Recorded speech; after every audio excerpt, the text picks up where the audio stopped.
The video froze on my face in the worst possible frame. Mouth slightly open, one eyebrow lifted, the kind of expression you make only in the half second before you speak. But in the guardianship hearing room, no one saw it as a pause. They saw confusion. They saw decline. "Let's replay that section," my daughter said softly, as if even her voice had been coached for sympathy. The judge nodded, and the footage jumped back 10 seconds. There I was again, standing in my kitchen with a glass of water in my hand. The camera wobbled slightly, then steadied. Lisa had always been careful to make her recordings look unplanned, but never careless. On screen, I looked down at the glass as if it were an object from another world. Then it slipped. Water spread across the table. Mail soaked through. My daughter rushed into the frame, making a quiet little gasp she had perfected for her viewers. A few people in the courtroom murmured with the soft, pitying noises strangers make when they believe they're witnessing someone's mind unravel. Lisa placed a tender hand on my arm. Not on me, the mother sitting in the courtroom, but on the version of me in her carefully packaged video. "She's been having more of these episodes," she said to the judge. "Bad days are becoming normal." Her lawyer stepped closer to the screen. "As you can see, Your Honor, this pattern has been consistent for months. Her mother forgets tasks, loses track of conversations, demonstrates clear signs of cognitive decline." I sat at the defense table, my palms flat on the surface, feeling the weight of the room pressing down on me. Every eye was on the screen, never on me. Not on the woman sitting upright in a tailored blazer, perfectly lucid. No, they watched the edited version, the version designed to tell only one story. The judge turned. "Mrs. Tuihua, do you recognize this moment?" I lifted my gaze slowly. My voice, when it came, was level and controlled. "My name is Margaret Carter. I was 72 years old when my daughter, Lisa Carter, the person I believed would protect my dignity, decided that my forgetfulness was worth more as content than as truth." Attention moved through the benches behind me. The court reporter's fingers paused for half a beat before clattering again. Lisa didn't look at me. She stared straight ahead, her jaw tightening around a carefully rehearsed sorrow. The next video cued automatically. This one opened with soft music, though in the courtroom, only the raw audio played. "Mom wandered again today," Lisa narrated in the clip. "She keeps asking what hotel she's in." On screen, I stood in the middle of my living room, staring at a family photo on the wall. I remembered the moment perfectly. She'd asked me to wait there while she checked the lighting. I'd been standing still because I was waiting. Not wandering, not confused, waiting. The judge watched the footage with a grave, assessing expression. Behind me, a neighbor exhaled through her teeth. Someone else whispered, "This is heartbreaking." But what broke my heart wasn't the video. It was the certainty I saw in their eyes. Certainty that the version she had trimmed, edited, and uploaded was the truest version of me. Lisa dabbed her eyes with her tissue. "I just want her safe," she murmured. "I can't keep doing this alone." Her lawyer picked up the thread. "My client is requesting guardianship only for the sake of stability and protection. She has documented every step of her mother's decline. Her online caregiving journal is proof of her commitment." For a moment, I said nothing. Not because I lacked words. I had too many, all of them precise. But because I knew anything I said would be folded neatly into Lisa's narrative. Unsteady, defensive, confused. Instead, I shifted slightly, enough for my hand to brush against the edge of the small leather notebook tucked beside my purse. Inside it were dates, details, and lines she had cut from her videos. Lines where I corrected her, where I said no, where I asked her not to record. Beside it, I could feel the corner of a labeled flash drive my attorney had placed there just before we entered the room. "Not yet," he had whispered. "We wait." The judge paused the video. "Mrs. Carter," she said, "we will review additional evidence today. But based on what I've seen, your daughter appears to have legitimate concerns. Legitimate concerns. That was how quickly a story could replace a person. I folded my hands again. My daughter looked at me for the first time that morning. Not with love, not with worry, but with something sharper. An expression that said she believed she had already won. The judge signaled for the next file to play. Lisa nodded at the clerk, composed and softly triumphant. As the screen brightened once more and the room leaned forward to watch the next curated piece of my life, I let my breath settle. They thought they were seeing everything. But the truth, the uncut truth, hadn't been shown yet. And when it finally arrived, nothing in that room would look the same.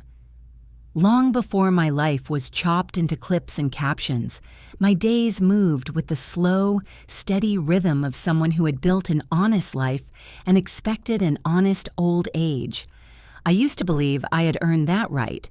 Years of work in a school system teach you to expect very little softness and offer it anyway, not because the world rewards it, but because it shapes the kind of person you become. That was the tone of my life before all this. Quiet, orderly, dependable. I retired from the school the same way I worked in it, without spectacle. A simple luncheon in the library, sandwiches on folding tables, a few hand-drawn cards from students who still remembered me from their 9th grade literature class. I kept every card, not because I needed the sentiment, but because I liked. The proof that I had once existed outside of the narrow frame of a caregiver's channel. For years after retirement, I filled my days with the routines I enjoyed. Morning coffee at the same sunlit corner of my kitchen, a walk around the neighborhood, volunteering twice a week at the literacy center. I still carried the habits I gained from decades of managing teenagers. Punctuality, lists written in blue pen, an instinct for noticing what people hoped I wouldn't see. My daughter grew up in the middle of all that structure. Lisa was my only child, and for most of her life, it was just the two of us. I worked long hours when she was small, but I tried to make every hour I did have count. I helped her practice speeches for school contests even when she stumbled through each line twice. I held the camera for every school project, squinting into the tiny viewfinder while she pretended to be a news reporter or a nature host. I can still hear her saying, "Mom, start recording when I point," as if she were directing a film crew. When she was in high school, she produced a short documentary for a media class, and I remember watching her move around our living room, rearranging furniture and commanding the lighting with a conviction that surprised me. She always loved performing. Back then, I encouraged it. A child should feel free to try things, even if those things don't become careers. I didn't know that encouragement could someday be repurposed. When she left for college, the house felt thin without her. I would walk into her room sometimes and stand in the doorway just to feel what it was like to raise someone who no longer lived in my shadow. She visited often enough, sometimes too briefly, but always carrying that restless spark that made her voice slightly too bright and her gestures slightly too practiced. Even then, I suspected she loved attention more than connection, but I chalked it up to youth, ambition, the swirl of adulthood forming. After graduation, she bounced between jobs, marketing, real estate, customer service, never anything that stuck for long. She complained that office jobs drained her, that bosses didn't see her value, that she was meant for something bigger. I listened without judgment. A mother doesn't measure her child's path against her own. She only hopes the path stops wandering eventually. The first small shift between us came during one of her short visits home. She filmed me cooking without asking, laughing as I forgot the name of a spice I was reaching for. "Mom, you're adorable," she said, tapping her phone screen. "People online would eat this up." I didn't think much of it.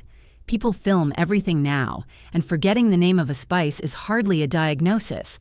But when she posted the clip with the caption, "Mom's memory fails again," the comments flooded faster than I expected. Strangers wrote things like, "She's precious. My mom is like this too. You should start a channel." Lisa showed me the comment section with a grin that looked too satisfied for such a small moment. "See, Mom? They love you." I smiled back because it felt easier than explaining why the word fails rubbed against me like sandpaper. That night, I made a note in my planner. Lisa posted video. Unnecessary title. I didn't realize then that documenting things would become my best protection. Over the next month, small instances multiplied. I misplaced my keys once, twice at most, and she recorded both moments. She caught me retelling the same anecdote about a former student, trimming the beginning and end so it looked as though I started the story for no reason. She chuckled as she posted it with the caption, "She tells this one every day. Dementia incoming?" The laughing emoji she added made the whole thing feel lighter than it was, the way a soft voice can make an insult sound like affection. The comments grew. She showed me the ones that praised her for patience and dedication and being a good daughter through such a hard phase. She didn't show me the ones speculating about my cognitive decline, but I found them anyway. I wasn't as helpless as she assumed. The cracks widened a little more when she convinced me to co-sign a loan for new video equipment. She claimed she needed it for a small online business she was starting. "Nothing serious, just a hobby," she said. I hesitated, but she reminded me how I always said creativity should be encouraged. So I signed, believing it was a temporary favor, not the foundation of something that would grow teeth. Then came the day she returned home for a few weeks that stretched into months. She set up lights in my dining room, tripods in my kitchen, and a backdrop in the guest room. I would step into a room and find a camera pointed directly at me, its little red light blinking like an accusation. She always said she was filming something else or testing the angle, but I wasn't foolish. She positioned herself with the awareness of someone who wanted to capture not the moment, but the meaning of the moment. The meaning she could later edit into whatever narrative she preferred. The first clear sign that something was wrong, not just careless, not just youthful, came on a Wednesday morning when we were supposed to go to my ophthalmology appointment. I was halfway dressed when she called out from the living room, "I can't take you today, Mom. I'm mid-edit. It's important." When I reminded her that the appointment had been booked 3 months ago, she said, "Well, can't you reschedule? Your videos did really well last night. People want more. I need to post another one by noon." For a moment, the room went silent around me. She didn't even look up from her screen. Later, when I found out she had created a vlog titled "Caring for a Declining Parent While Managing a Career," I felt the weight of something shift inside. Me, small but noticeable. A rearrangement of trust. Still, I excused it. She's stressed. She's trying to find herself. She's overwhelmed. The lies we tell ourselves are gentler than the truths we avoid.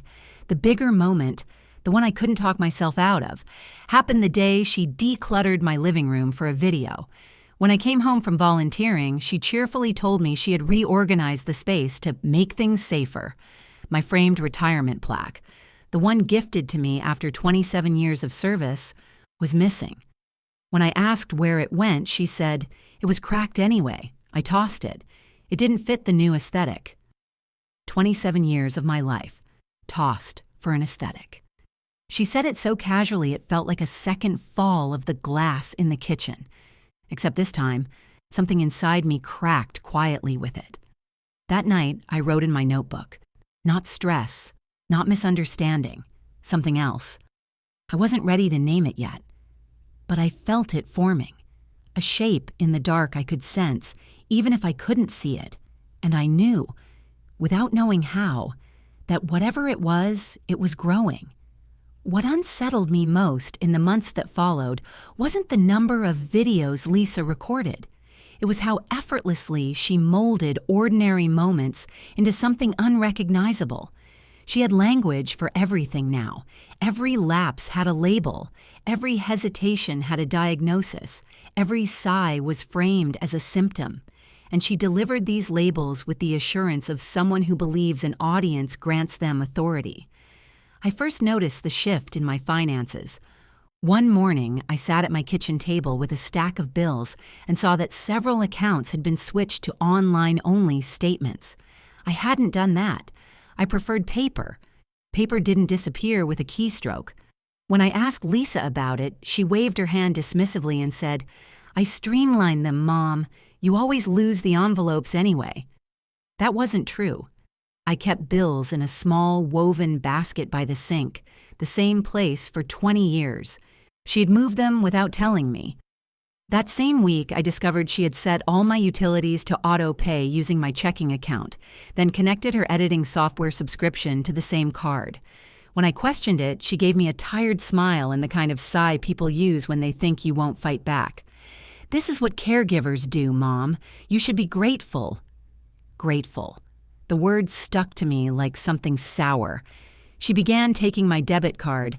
"Because it stresses you out to keep track of it," she said. Then she asked for online banking access. "I need to make sure nothing falls through the cracks," she insisted. The implication was gentle but humiliating. Caring for me meant controlling me. Reputation became her next battleground. At church one Sunday, a woman I had known for 30 years took my hand and asked if I had remembered to eat breakfast. I stared at her, confused, until I realized she had been watching Lisa's channel. In one recent video, Lisa had filmed me sitting quietly at the kitchen table on a morning when I simply didn't have an appetite.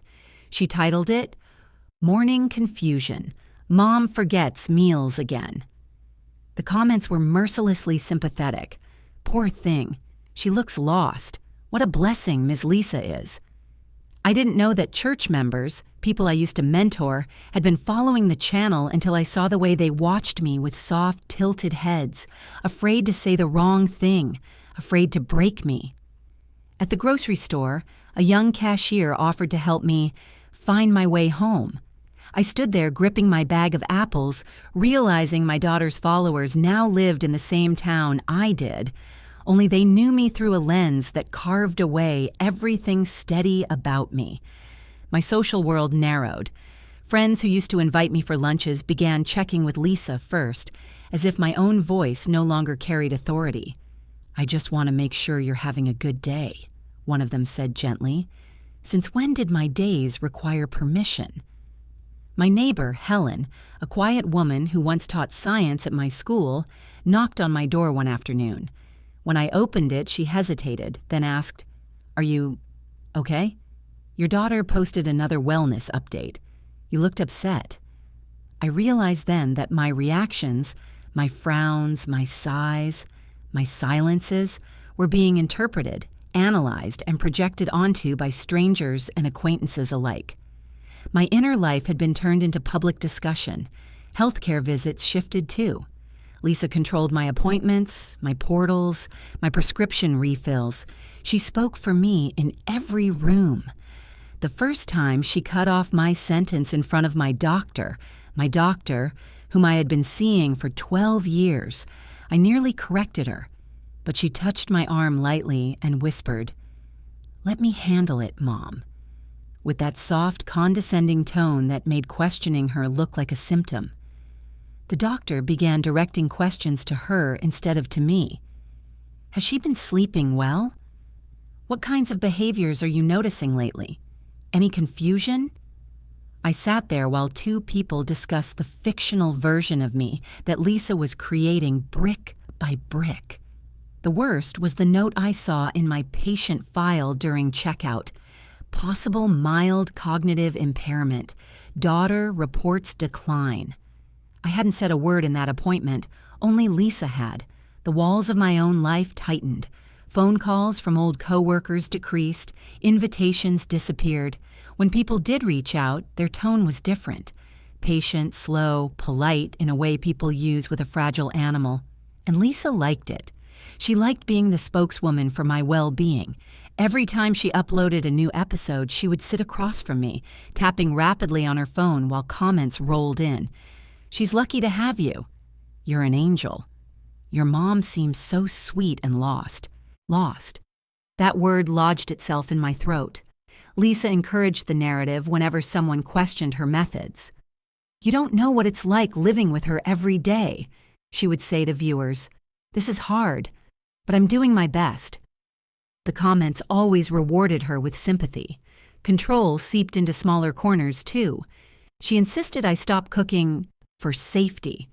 She wanted to manage my medication even though my prescriptions were few and familiar.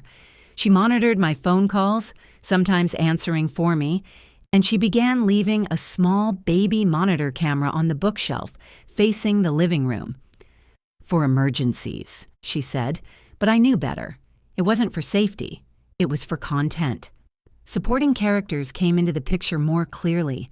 My grandson, Daniel, quiet and thoughtful at 12 years old, visited one weekend. He sat beside me on the couch and whispered, "Grandma, why does Mom keep saying you're sick online? You don't look sick." His confusion hurt more than any stranger's judgment. Children believe what they are told. He was beginning to see two versions of me and could not reconcile them. One afternoon, Helen, my neighbor, brought over her lemon bread. She stepped inside, glanced at the little camera on the shelf, and her eyes hardened in a way that made me think she understood. She placed the bread on the counter and said quietly, "If you ever need anything, I'm right next door." Her tone told me she had been watching something I couldn't see. The object that later became important showed up in this period, my small leather notebook. I started writing more often. Dates, conversations, discrepancies, odd behaviors, the titles of Lisa's videos, the real version of each moment. Not because I was building a case, because writing was the only way to hold on to the truth when someone else was editing it. I noted that she had changed the password on my patient portal. I noted the exact day she filmed me while pretending to help with groceries. I noted the morning she told her followers I had forgotten her name, even though I had simply asked her why she was whispering into her microphone at 8 in the morning. At first, I thought the notebook was for my sanity. I didn't realize it would later be for my survival. The breaking point didn't arrive with sirens or a single shattering moment. It came slowly, built from dozens of small, deliberate shifts. Lisa's gradual tightening around my accounts, the whispers in church, the way even my doctor now looked to her instead of me.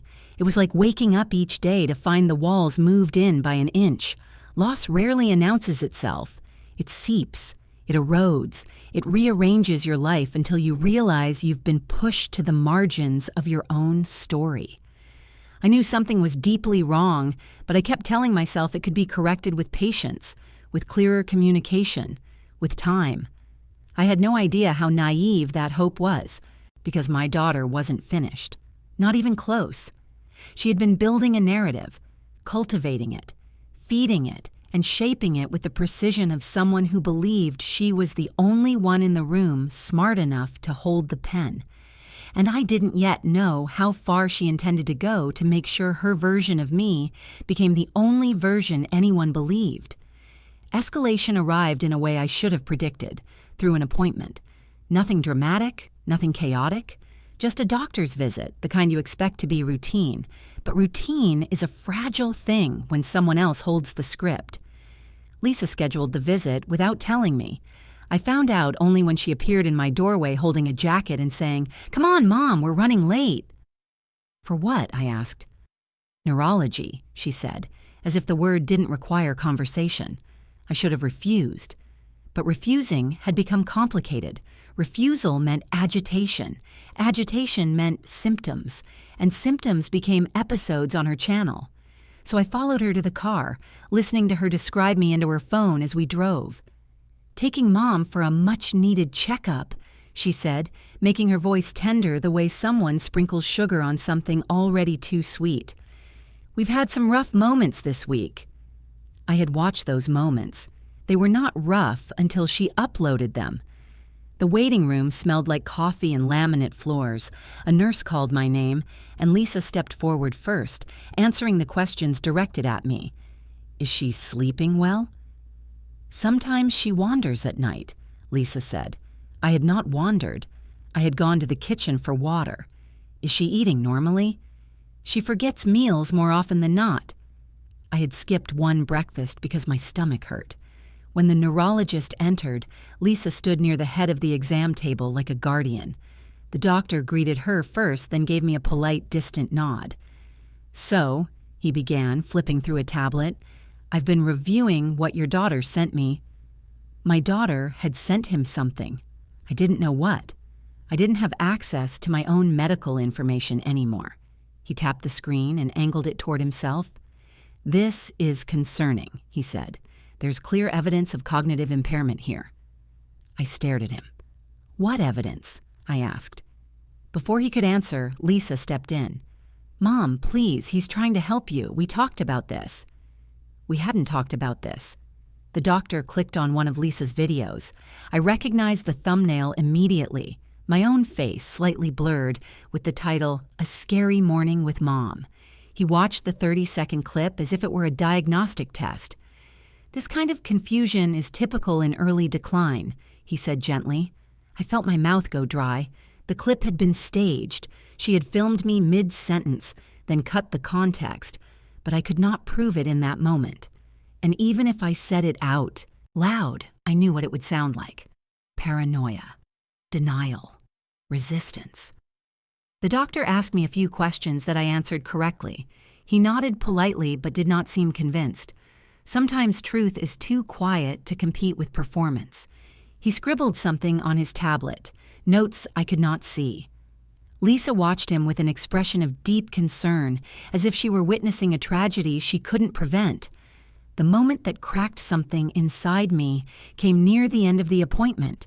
The doctor looked at Lisa, not me, and said, "Have you considered exploring long-term care options?" Lisa nodded solemnly.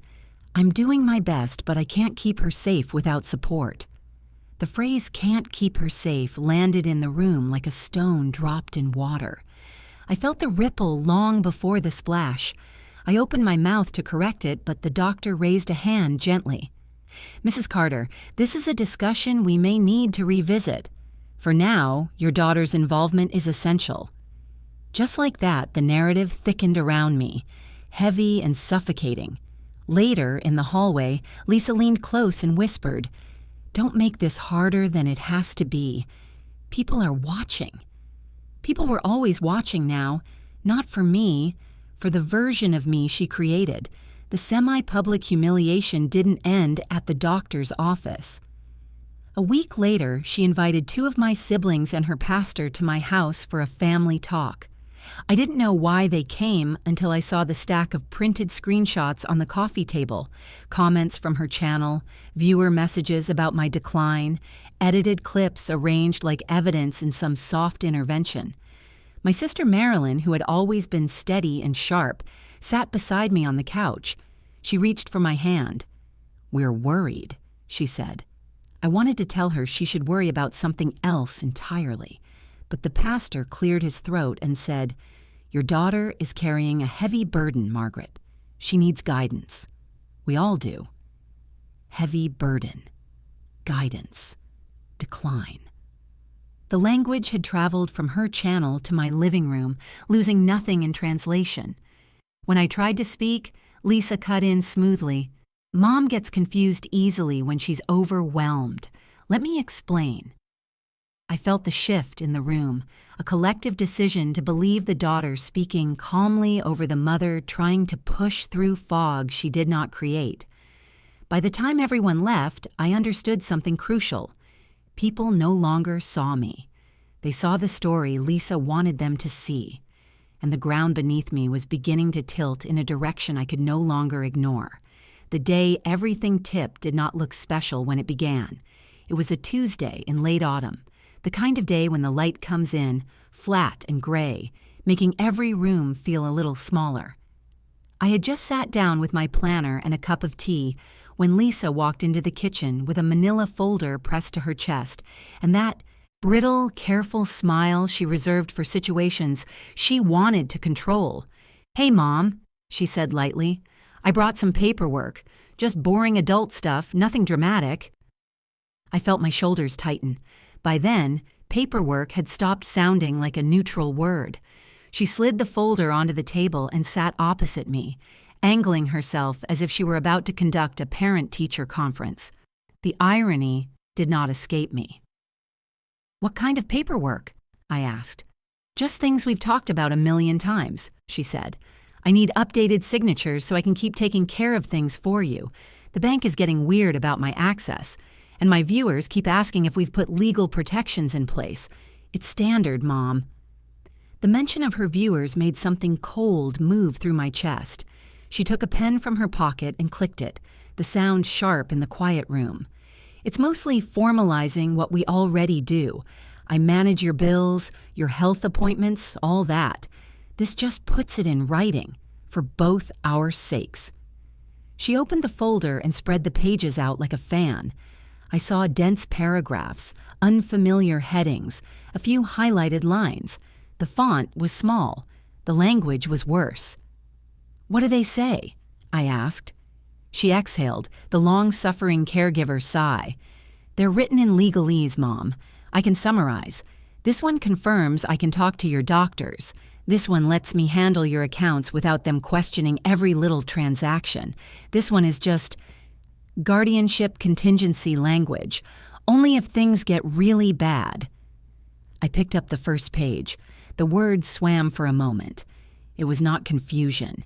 It was anger. I read slowly, tracing each section with my finger. The phrase that stood out was not the one she mentioned. It was the one she did not.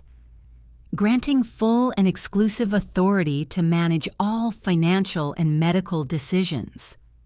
"This isn't just talking to my doctors," I said quietly. She rolled her eyes and sat back. "You're getting hung up on phrasing. Lawyers write everything like it's the end of the world. This is just to make sure if something happens, I don't have to fight with institutions to keep you safe." Safe. There was that word again. Every time she used it, something was taken from me. "I want my own lawyer to read these," I said. Her smile thinned. "We've talked about this. Outside lawyers cost money you don't need to spend. And frankly, Mom, I don't think you grasp how urgent this is. We're already behind. The neurologist suspects decline. The bank has already flagged activity as unusual because you keep forgetting transactions." That was a lie. I had forgotten nothing. She had moved things without my consent and then called the confusion mine. She leaned forward, lowering her voice. "If you fight me on this and something happens, it could be a disaster for both of us. Please don't make this harder than it needs to be." I looked at the stack of pages, at my planner, at her. For a long moment, the room narrowed to the width of the table. There is a particular kind of pressure a child can place on a parent. It isn't forceful in the obvious ways. It lives in the places where love and guilt and habit blur together. I felt all of that pressing on me then. The memory of nights spent helping her study, of years spent choosing her needs over mine, of the unspoken rule that a good mother does not become an obstacle in her child's life. I signed the first page. "You'll thank me," she said, sliding the next one toward me quickly before I could reconsider. "This is how families protect each other." By the time she left that afternoon, my signature rested under several paragraphs I did not fully understand. She kissed my cheek on her way out and went straight to the living room to film a quick update. That evening, I overheard her recording from the doorway. "So we finally did the hard thing today," she told her camera, eyes glossy, voice low. "Mom signed the documents that will let me step in when she can't make decisions anymore. It's terrifying but necessary. I'm her guardian now in every way that matters. Every way that matters." The next weeks moved quickly, too quickly for someone who was supposedly declining. Letters arrived in the mail addressed to her as representative. My bank called to confirm recent changes in account oversight. When I asked for details, they suggested I speak with my authorized agent, my daughter, the agent of my life. The final blow came in the form of a thick official envelope stamped with the county court seal. Lisa handed it to me like it was a birthday card. "What's this?" I asked. "Just notice of the hearing date," she said breezily. "It's a formality. The court likes to have everything documented." "Hearing for what?" "For guardianship," she replied, as if I were slow. We talked about this, Mom. The neurologist recommended it. It protects you. We did not talk about a court taking my rights, I said. My voice stayed steady. Years of assemblies had trained me. She sighed again, louder. It's not taking your rights. It's supporting you. You're making this sound dramatic. I have to show the judge that I'm already doing the work, that I'm not some stranger swooping in to steal your life. The word she chose stung. She said it with a hint of amusement, like the very idea of theft was absurd. That night, I didn't sleep. I lay awake in the dark, listening to her move around the house, hearing the faint echo of her voice through the walls as she rehearsed lines for her next video. When she finally went quiet, I got up and walked through my living room. The house looked like a set now, ring lights folded against the wall, soft box shadows in the corners, the baby monitor eye glinting faintly in the EEM, low light. I stood in the middle of the room and whispered into the quiet, just to hear my own voice without an audience. "This is my home," I said softly. "This is my life." 2 days later, she posted a video called "When a Parent Fights the Help They Need." In it, she described me as combative and confused. She used a clip from a conversation we had at the sink where I had raised my voice, not in confusion, but in anger about the papers. She cut out her part entirely. The comments were quick. "She's in denial." My dad was the same way. "Stay strong, Lisa. She doesn't know what's best for her anymore." I realized then that by the time we reached court, half the people in that room would already believe they knew me, and they would have learned it from her. The lowest moment came a week before the hearing. We had argued quietly all day. I asked small questions about my accounts. She evaded. I asked to see emails from sponsors who were using my face in ads. She deflected. By evening, the air in the house felt tight. She set up her camera in the kitchen for a casual chat with followers. I didn't want to be part of it. I stayed in the living room, hands on the arms of my chair, watching the light shift across the walls. She came in holding her phone, already recording. "Hey everyone," she said softly. "Rough day here. Mom's having one of her episodes." I turned my head slowly. "Stop recording," I said. "Now." She stepped closer instead. "I just want people to see what it's really like," she murmured. "To them, not to me." "Lisa, put the phone down." My voice sharpened. She kept filming, eyes wet, lower lip trembling on cue. "She's been angry all afternoon. She doesn't remember signing anything. She thinks I'm stealing her life." "Because you are," I said. The words came out louder than I intended. "You are taking my money, my reputation, my choices, and feeding them to strangers so they'll praise you. Turn that thing off." She turned the camera toward herself, catching me only in the edge of the frame now, a blurred figure in the background. "You see?" she whispered to her viewers. "This is what it looks like. This is what it does to them. They lash out at the only person trying to help." Something inside me snapped. Not into madness, but into clarity. For all her talk of my confusion, she was the one who had distorted reality until it fit inside her thumbnail images. I stood up too quickly. The chair scraped the floor. "I am not your character," I said. "I am not your content. You will not film me without my consent again." She finally turned the phone completely in my direction. "Tell them," she said, her voice shaking in a way I knew was deliberate. "Tell them what you just said." I realized then that there was no version of my answer that would help me. If I spoke, she would cut it to suit her story. If I stayed silent, I would look vacant. "I am done," I said simply. "With this, with you filming, with you using my life as your ladder." I reached for the phone, not to throw it, just to lower it. She pulled back, gasping theatrically. Later, the video she uploaded was titled, "When Dementia Rage Hits Home." She posted only the last few seconds, me standing, eyes bright, voice firm, saying, "I am done with you."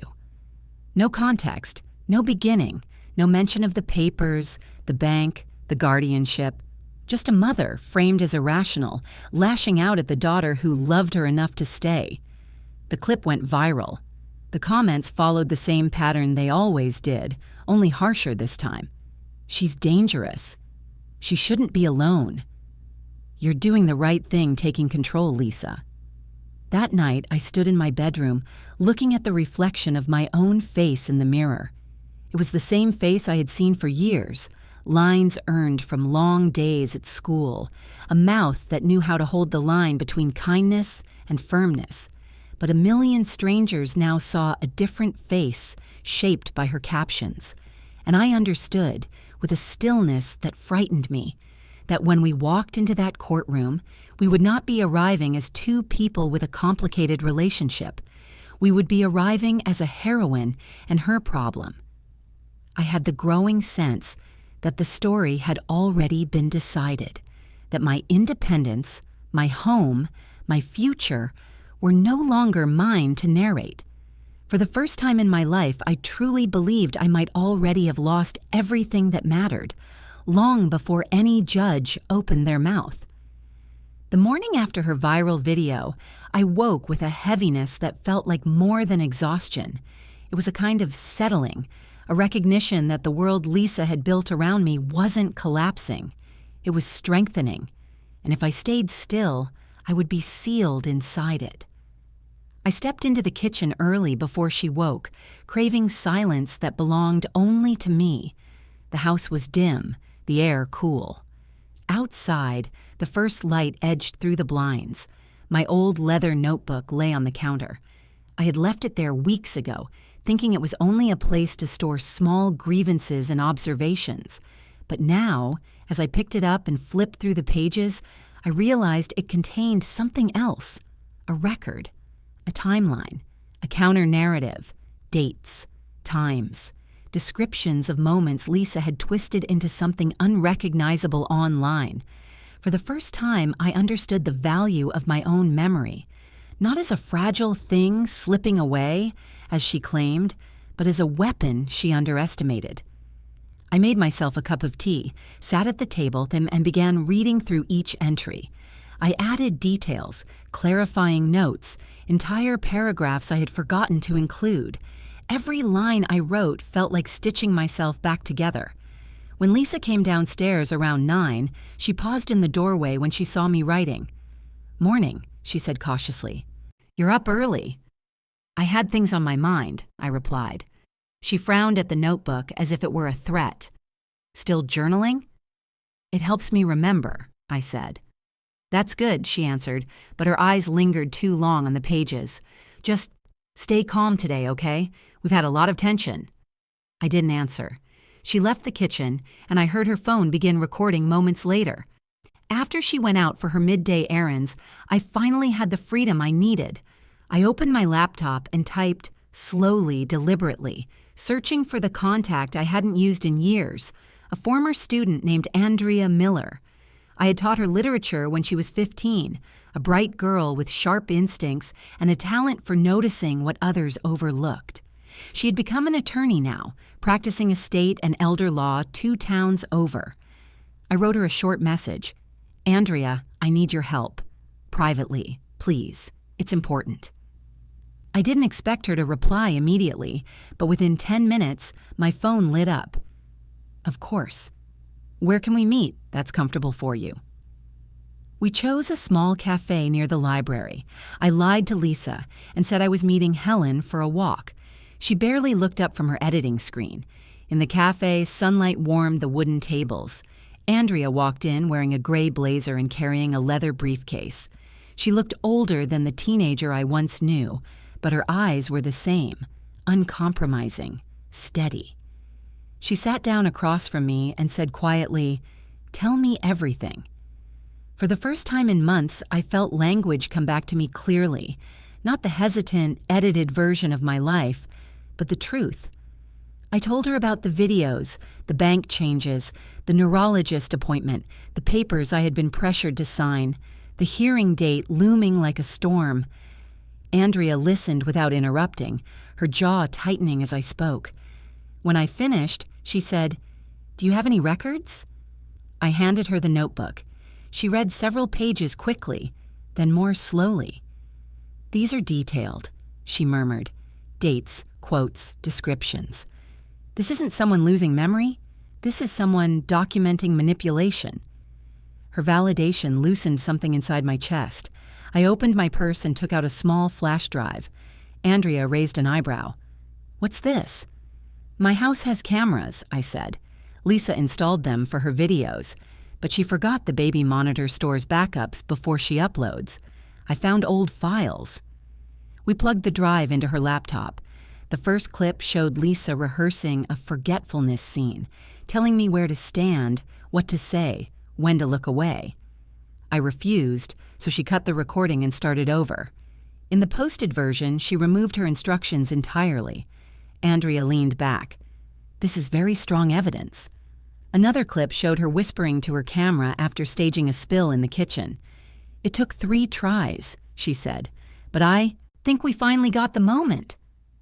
A third showed her imitating my voice, practicing sounding confused. Andrea closed the laptop gently. "We're going to need every one of these, and we're going to need to move quickly." "What can I do?" I asked. She looked at me with a mixture of admiration and sadness. "You already did it. You observed. You documented. You noticed patterns. That's what people with cognitive decline don't do." We formed a plan.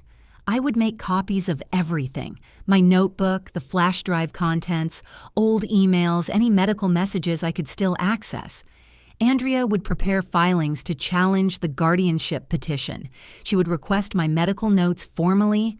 She would subpoena the raw video files stored in cloud backups. "And Margaret," she said gently before we parted, "from the moment we step into that courtroom, you speak only when necessary. I'll handle the words. You handle the truth." I nodded. On the drive home, I felt a return of something I hadn't felt in months: my own spine. When I stepped through the door, Lisa was filming herself in the kitchen, telling her viewers that we were counting down the days until the hearing, that it was bittersweet, that she hoped Mom will still understand afterward. She didn't look up when I walked in, and for the first time, I didn't feel trapped or silenced or erased. I felt ready. The courtroom felt different the second time, less like a stage I was being pushed across, more like a place where another version of the truth might finally breathe. Lisa arrived early wearing a soft blue sweater and minimal makeup, the gentle caregiver look that had earned her thousands of followers. She carried a thick binder filled with printed comments, screenshots, and curated moments from her channel. Her lawyer greeted her with warm familiarity. They had prepared well. Andrea arrived moments later with a slim folder and a calm expression. She didn't need theatrics. She had facts. When the judge called the room to order, Lisa rose first, her voice soft and trembling. "Your Honor, I just want what's best for my mother. I've been documenting her decline because I didn't know how else to protect her. It breaks my heart to be here, but she's not safe managing her own life anymore." Her lawyer added, "We have extensive video proof of her condition, hundreds of hours, public documentation, testimony from her online support community and her pastor." He passed the binder to the judge. I recognized some of the thumbnails. My own face blurred slightly, my expression clipped in mid-breath, mid-blink, mid-motion, each one a constructed version of me. The judge opened the binder and nodded. "We've reviewed the submitted footage." This was the moment Lisa straightened, preparing to watch everything fall neatly into place. Andrea stood slowly. "Your Honor, before you proceed with the petition, we request that you consider additional evidence regarding the nature of these videos." The judge raised an eyebrow. "Additional evidence?" "Yes," Andrea said. "Evidence that the content presented by the petitioner is not documentation of cognitive decline, but documentation of manipulation." A soft murmur ran through the courtroom. Lisa's head whipped toward me. "Mom," she whispered sharply, "what did you do?" But Andrea continued as if uninterrupted. "We submit that the videos shown to this court are staged, edited, and selectively cut to create the false appearance of impairment. We have raw files and recordings that show the petitioner scripting scenes, prompting her mother, and recording retakes until she achieves the desired effect. The judge leaned forward. "You have these recordings?" Andrea nodded.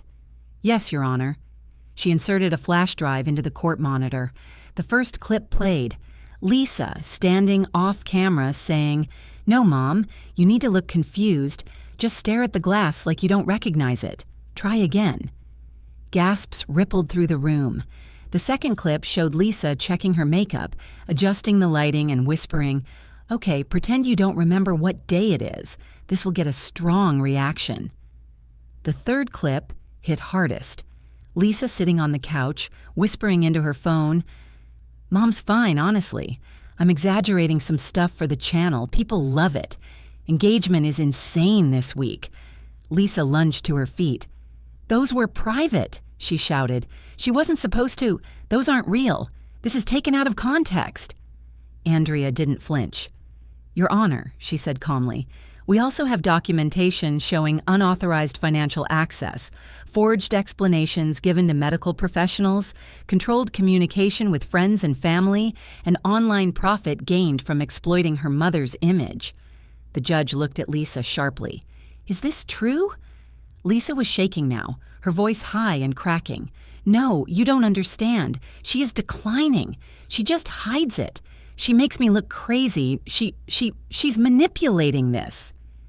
The irony of the accusation hung in the air like a bitter perfume. Andrea opened the final file. A video of me in the living room, unaware I was being filmed, calmly explaining something to Helen, the neighbor, about how Lisa had been editing footage. In the clip, my voice was steady, my words coherent, my reasoning clear.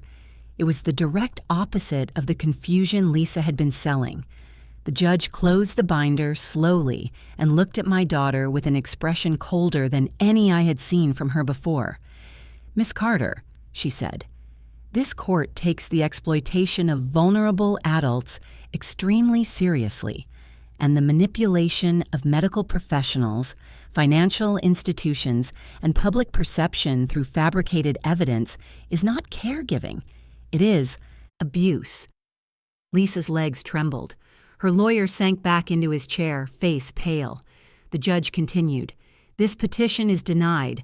Effective immediately, all access you were granted to your mother's accounts, records, and medical authority is revoked." Lisa's breath hitched. "Your Honor, I was trying to help." "No," the judge said sharply. "You were trying to control, and you nearly succeeded." She looked at me. "Mrs. Carter, you may speak if you wish." I stood, my hands steady on the table. "I loved my daughter," I said quietly. "I raised her with everything I had. I never thought I'd see the day when my own life became a story she wanted to own. I don't want revenge. I only want my voice back." The judge nodded, her expression softening. "You have it." Behind me, a hush filled the courtroom. Shock, shame, disbelief. People who had come to witness my supposed decline were now witnessing the unraveling of the person who had crafted it. Lisa sat down heavily, covering her face with her hands, and for the first time in a long time, I felt taller than my own shadow. When the judge struck her gavel, the sound echoed through the room like a slow, firm exhale, one I felt in my bones.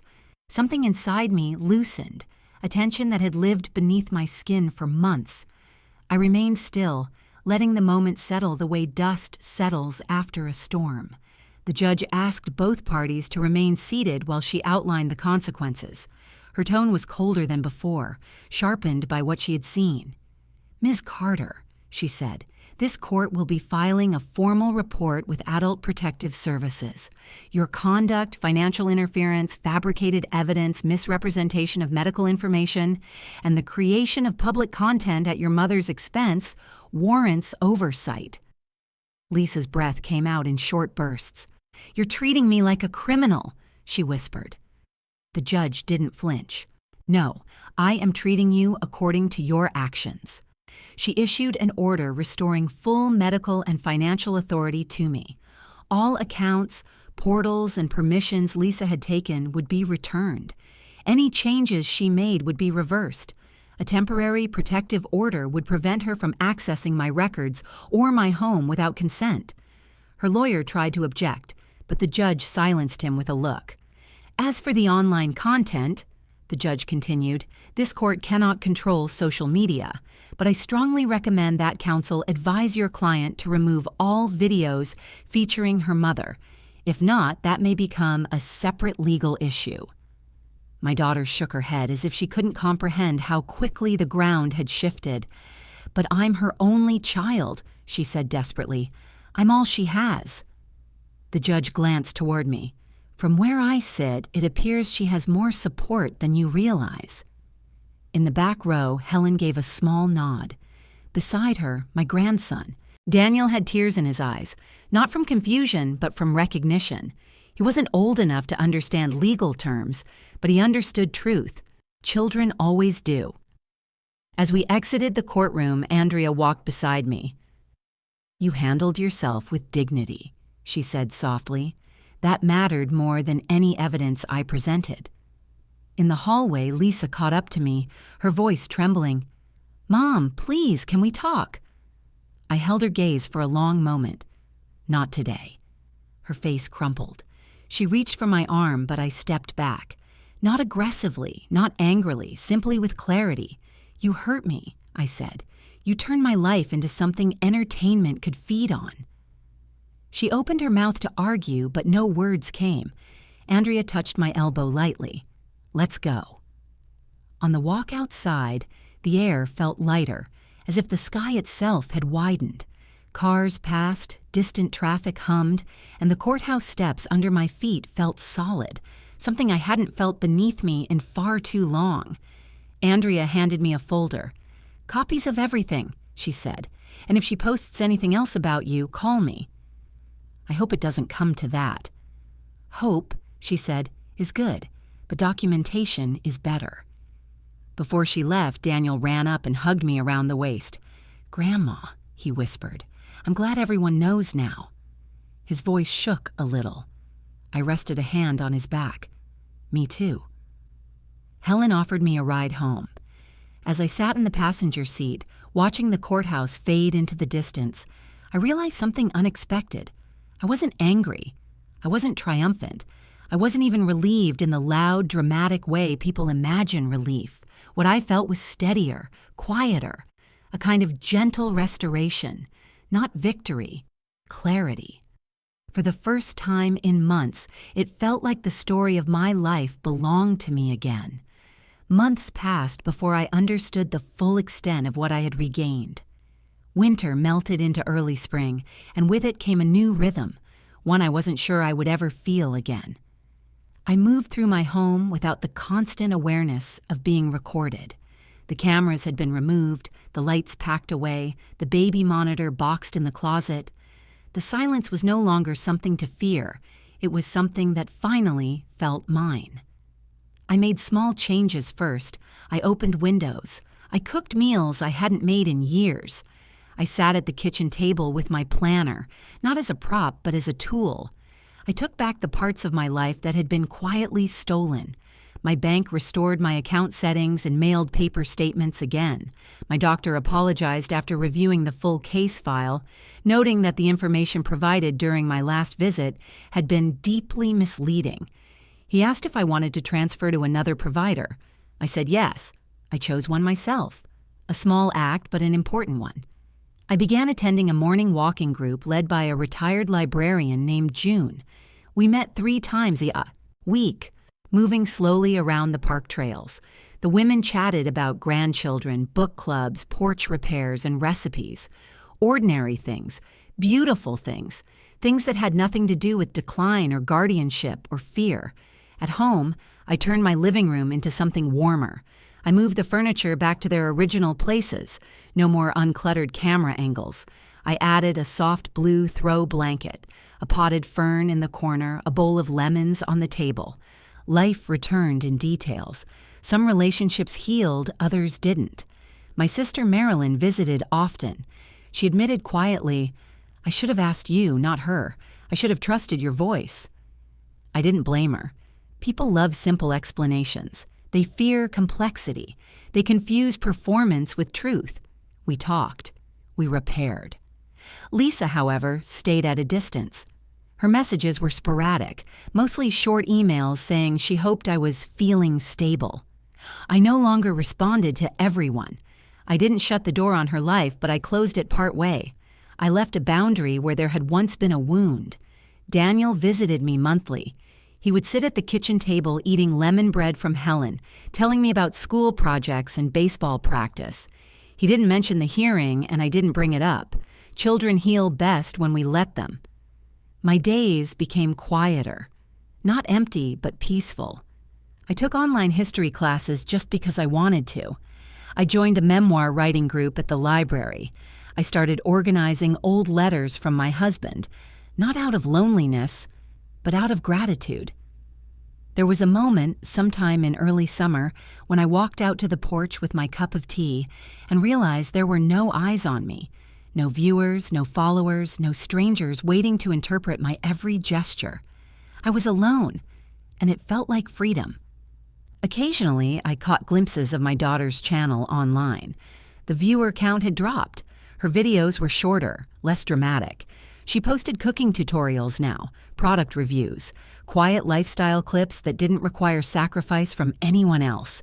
I hoped she was learning something from the silence around her. One afternoon, as I folded laundry, I caught my reflection in the living room window. Not the confused woman she had created online, not the fragile figure the world had been asked to pity. Just me, steady, clear, reclaimed. I no longer felt the need to correct the narrative she built. It had collapsed under its own weight. The truth had held, and I didn't need revenge to feel whole. For the first time in a long while, I felt like the center of my own life again. Not a side character, not a burden, not a symbol. Just a woman living quietly, choosing her days with intention, building a life that had room for boundaries, dignity, and the kind of peace that doesn't announce itself. A life she defined, not one filmed for an audience. Looking back now, I understand something I couldn't see when everything began. Betrayal doesn't always arrive with shouting or slammed doors. Sometimes it comes dressed as concern, as helpfulness, as the soft hand of a child who says they know what's best. And it's difficult, painful even, to realize that love can be used as a tool, a shield, or a justification for control. But age gives you a kind of clarity you don't always recognize until you're forced to use it. I spent months questioning myself, wondering whether speaking up made me difficult, whether asserting my boundaries made me ungrateful. Now I know better. Protecting your dignity isn't selfish. It's necessary. It's survival. I don't hate my daughter. I don't know if I ever could, but I no longer let her hold the pen that writes my story.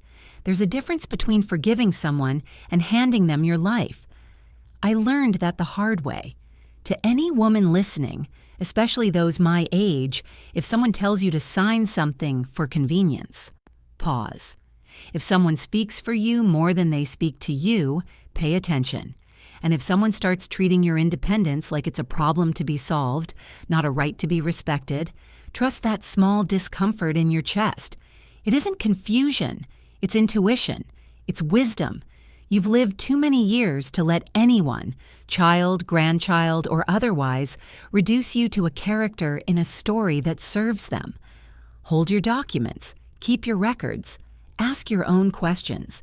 You are allowed to protect yourself, even from the people you love most. Thank you for staying with me through all of this. Before we end, I'd love to know where you're listening from. And if you want more stories about women reclaiming their dignity, their voice, and their future, feel free to subscribe to her Legacy Tales. I'll be here, telling the truth the way I should have from the beginning, in my own voice.